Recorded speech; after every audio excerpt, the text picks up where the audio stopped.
Shabbat Shalom, little Hebrews, and Boker Tov. Now let's talk about the history of Labor Day. Now you know that America just celebrated Labor Day this past Monday. Why did they do that? Did Yah say this is something we can celebrate? What does labor mean anyway? Little Hebrews, labor means to work. It means a person has a job. So let's start this off right. And let's go right into the scriptures and see what Yah says about labor or working. In Genesis 1:1, we read, "In the beginning, Yah created the heavens and the earth. And the earth came to be formless and empty, and darkness was on the face of the deep. And the Ruach of Yah was moving on the face of the waters. And Yah said, Let light come to be, and light came to be." Little Hebrews, Yah was working. He was working by speaking into existence the world, light, the beasts of the earth, the trees, the grass, the flowers, the birds of the air, man, and a garden for man to live in. And after Yah created everything, Genesis 2:1-3 tells us, "Thus the heavens and the earth were completed, and all their array." Now, array, little Hebrews, means how things are arranged or how things are set up. Verse 2, "And in the seventh day, Yah completed or finished his work, which he had done, and he rested on the seventh day from all his work which he had made. And Yah blessed the seventh day and set it apart, because on it he rested from all his work which Yah in creating had made." Now we're starting to see what Yah did. When he worked, he did so for the 6 days of creation. And when he rested, little Hebrews, that was done on the seventh day. Now let's look over at Exodus 20, verses 8-11. "Remember the Shabbat day to set it apart. 6 days you labor, and shall do all your work. But the seventh day is a Shabbat of Yah, your power. You do not do any work, you, nor your son, nor your daughter, nor your male servant, nor your female servant, nor your cattle, nor your stranger who is within your gates. For in 6 days Yah made the heavens and the earth, the sea, and all that is in them, and rested the seventh day. Therefore Yah blessed the Shabbat day and set it apart." Now we see that the set order that Yah has placed everything into, and we must do the order that Yah has set up, little Hebrews. Yah did not say for us to find one day each year and set that day aside to rest. Yah said that we are to rest the seventh day, and he blessed the seventh day, and he set it apart. So, little Hebrews, where does Labor Day come from and why? Well, there was an American man whose name was Peter McGuire. He is the one that made up Labor Day. And it was done to set aside a day to honor the nation's workers. We'll talk more about Peter McGuire in a moment. Little Hebrews, many Americans celebrate Labor Day to mark the end of summer. You remember that they have a day that is called a summer solstice, which is where they celebrate the beginning of summer. So, the end of summer is marked and celebrated by the day called Labor Day. They use this day as a day to take off from work and school and for one last chance to relax at the end of the summer by going to the park, barbecuing, and hanging out with family and friends. This is not a day of rest, little Hebrews. This is a day that Americans celebrate. It is not a day Yah told us to celebrate.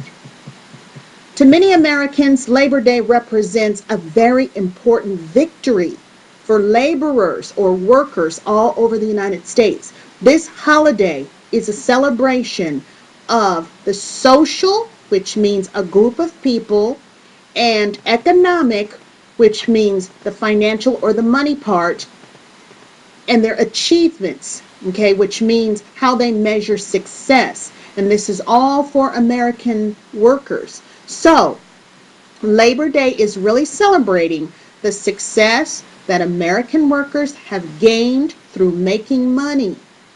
Now, I ask you, little Hebrews, where is Yah and Yehoshua in all of this? Let's look back in the scriptures and see what Yah says about success. Psalms 37, 3 through 4 says, "Trust in Yah and do good. Dwell in the earth and feed on steadfastness, and delight yourself in Yah, and let him give you the desires of your heart." So, little Hebrews, Yah tells us to trust in him and do good, to live in the earth and eat steadfastness, which means be loyal, be faithful, trust Yah. We are to be happy in Yah, little Hebrews. Don't worry about things, because Yah will give us the desires of our heart, because he knows exactly what we need. Let's flip over to Deuteronomy 8:18. Deuteronomy 8:18. Now, this scripture tells us, "But you shall remember Yah, your power, for it is he who gives you power to get wealth, in order to establish his covenant, which he swore to your fathers, as it is today." Fathers and mothers, I would encourage you to read all of Deuteronomy 8, the whole chapter, to your little Hebrews. The entire chapter tells us that we are to guard Yah's commandments. It tells us how Yah will bless us and how we are to bless him. He will give us so much. He will give us good land, streams of water, wheat and barley, vines and figs, pomegranates, olive oil and honey, if we will just guard and follow his commandments, little Hebrews. Yah did not say, celebrate the wealth you gain by choosing one day at the end of summer and praise yourselves for what you've gained. He never said that. Yah has never changed his commandments, little Hebrews. We are to rest on the seventh day and set it apart to him. So, the Americans began fighting for change, little Hebrews. For more than 100 years ago, workers were forced to deal with harsh work conditions. I mean, very unsafe places, and they were overheated, not enough ventilation or air conditioning. These are the kind of places they worked in here in America, and they were paid very little money. And often they had to work long hours, 10 to 12 hours a day. This included the men, the women, and even the small children who were forced to work, even when they were sick.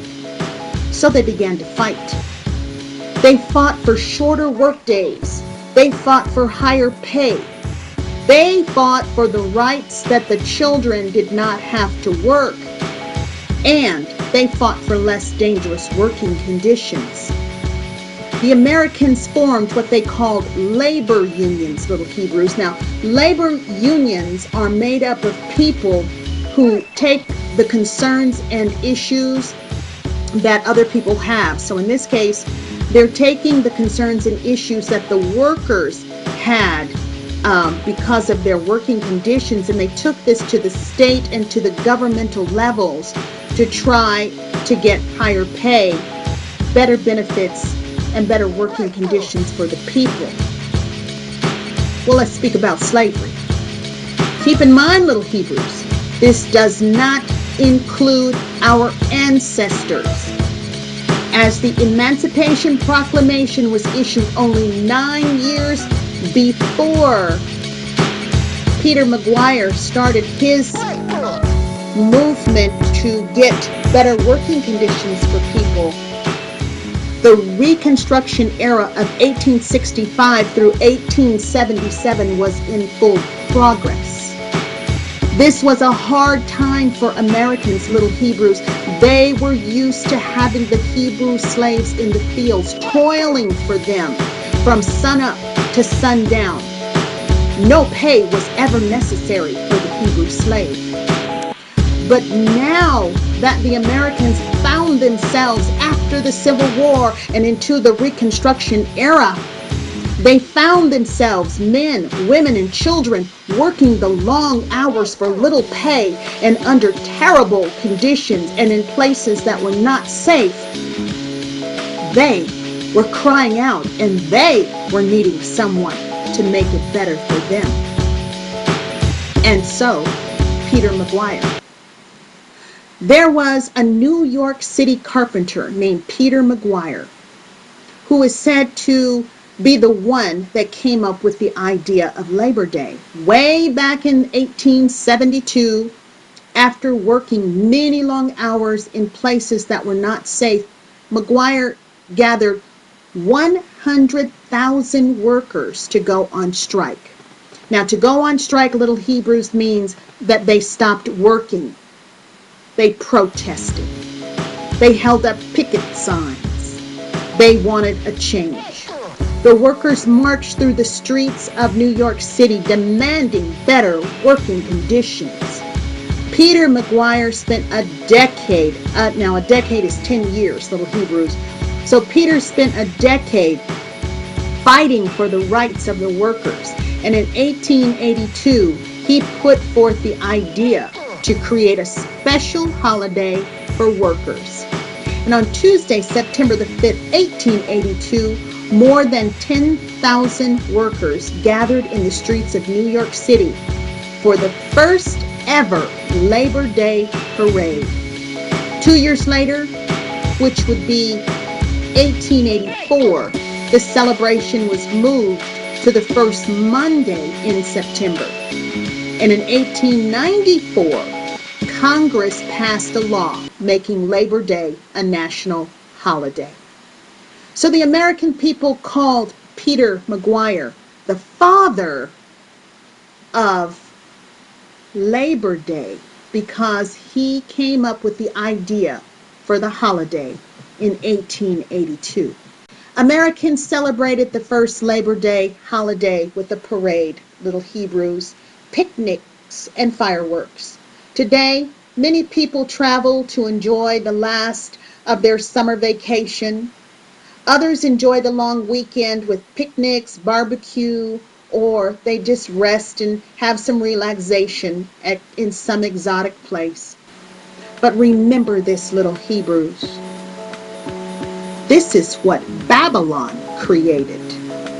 This is not the commandments that Yah gave to us. Remember, little Hebrews, that this holiday called Labor Day is a time to honor the workers of America. This is not honoring Yah. Yah bless you, little Hebrews, and Shabbat Shalom.